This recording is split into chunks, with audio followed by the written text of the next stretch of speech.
जय गुरु जी संगत जी। संगत जी, गुरु जी की डिवाइन कॉल सत्संग प्लेटफॉर्म में आप सभी गुरु परिवार का हार्दिक स्वागत है।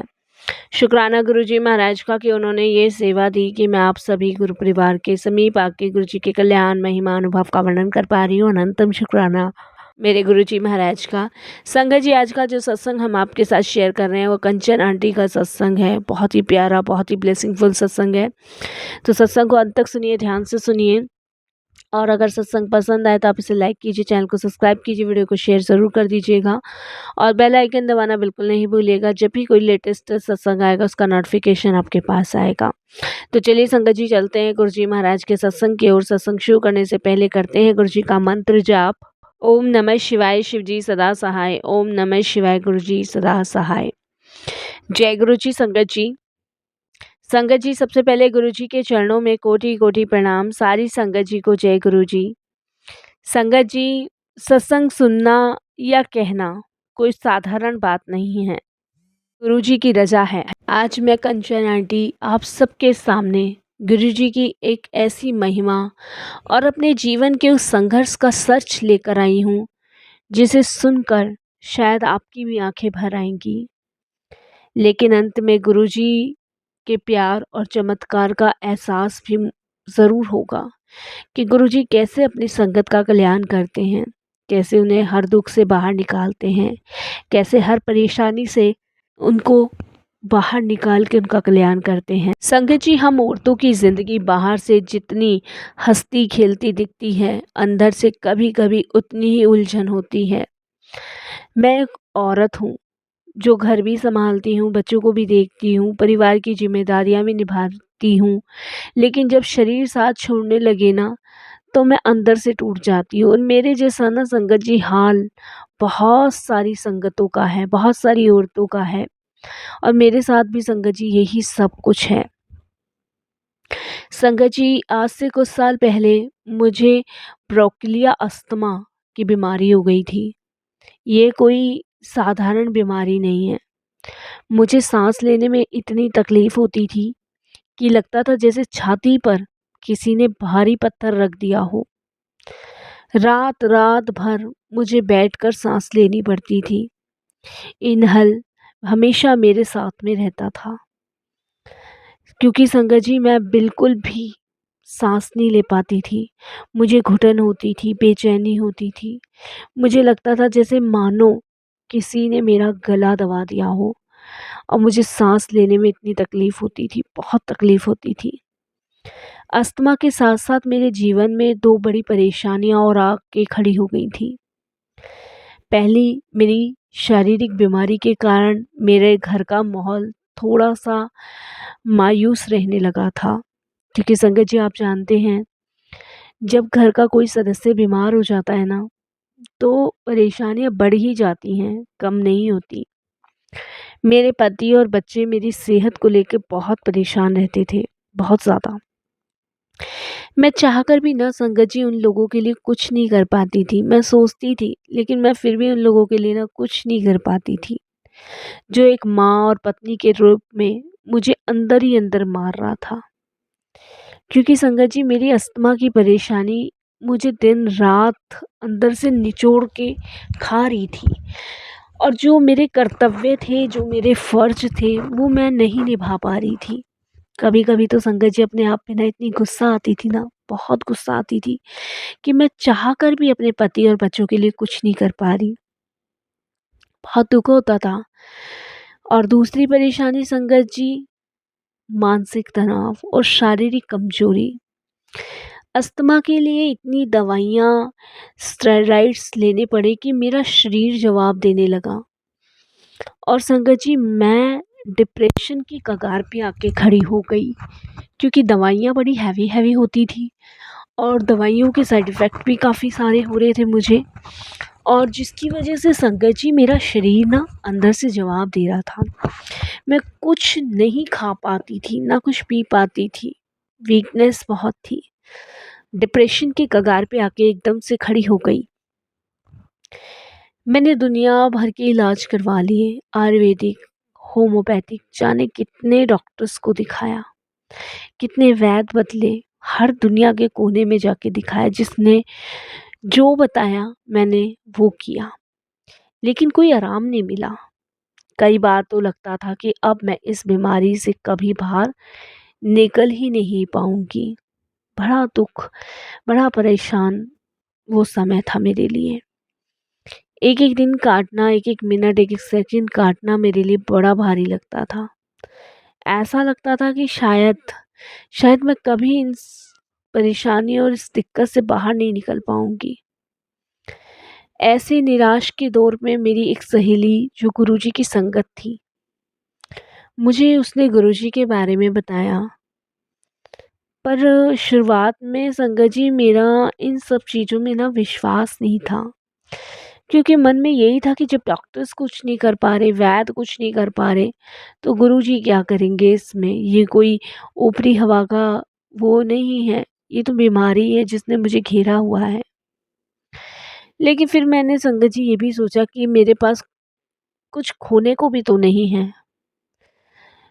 इसलिए मेरे मन में आया कि चल एक बार इसके कहने से चली ही जाऊँ। हालत तो नहीं थी, लेकिन जब उसने मुझे कहा, तो मैंने उसको कहा ठीक है। बड़े निराश का दौर था वो मेरे जीवन में, और अपनी सहेली की बात सुनकर मैं गुरुजी के बड़े मंदिर आश्रम चली गई।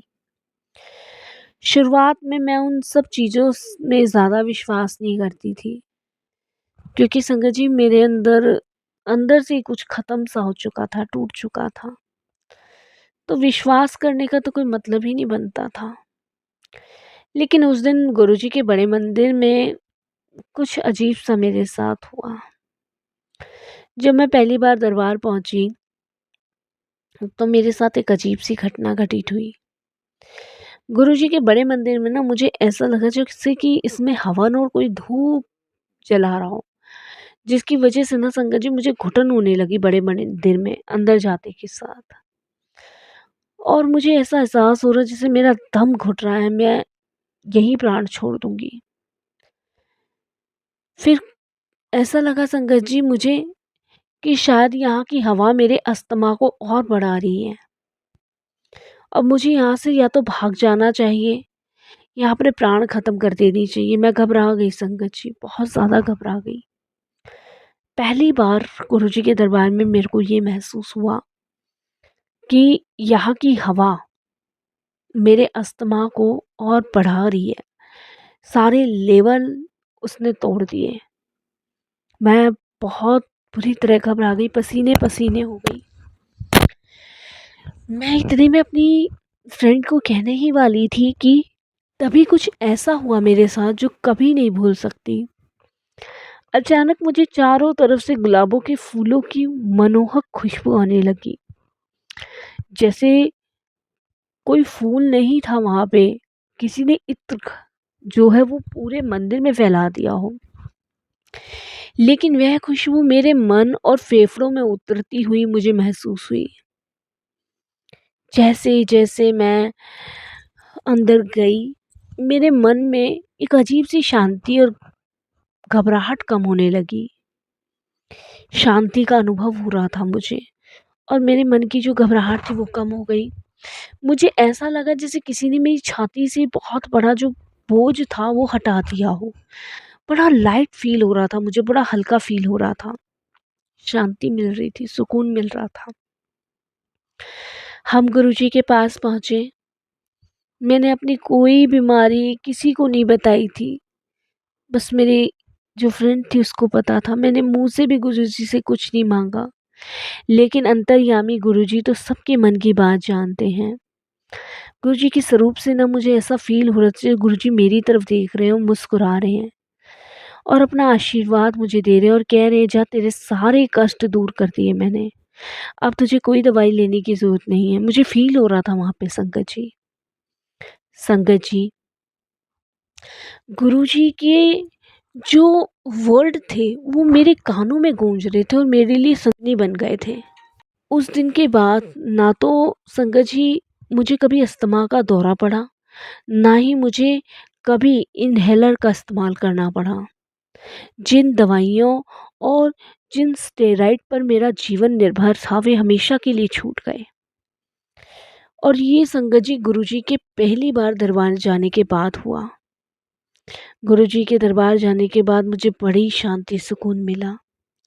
जिस दिन मैं अपने घर लौट के आई, उस दिन संगत जी मैंने एक ड्रीम देखा और ड्रीम में संगत जी मैंने साक्षात गुरुजी की कृपा और गुरुजी की ब्लेसिंग्स महसूस करी।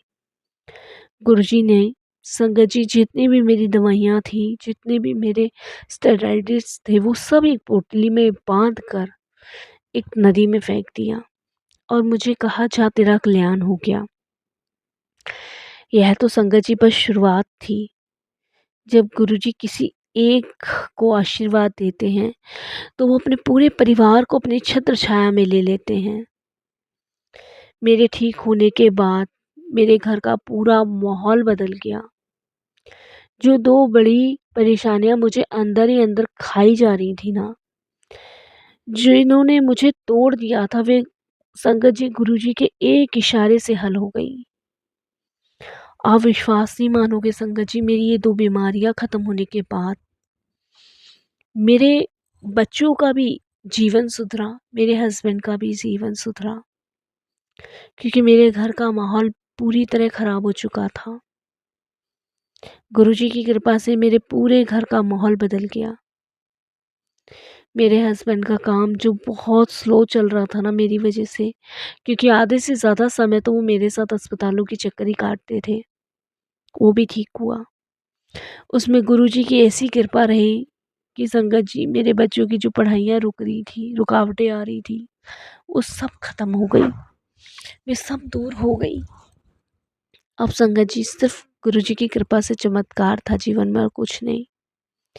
आज मैं पूरी तरह स्वस्थ और खुशहाल हूँ। ये कोई चमत्कार से कम नहीं है। मैं जो कल तक बिस्तर पे पड़ी रहती थी ना, जो मौत के साए में जी रही थी, आज अपने घर में गुरुजी का गुणगान गाती हूँ। गुरुजी का स्वरूप लगाया, गुरुजी का मंत्र जाप करती हूँ, गुरुजी के शब्द सुनती हूँ, गुरुजी के सत्संग करती हूँ, गुरुजी के सत्संग सुनती हूँ। और गुरुजी हमेशा कहते हैं शुक्राना कर, शुक्राना करना सीख।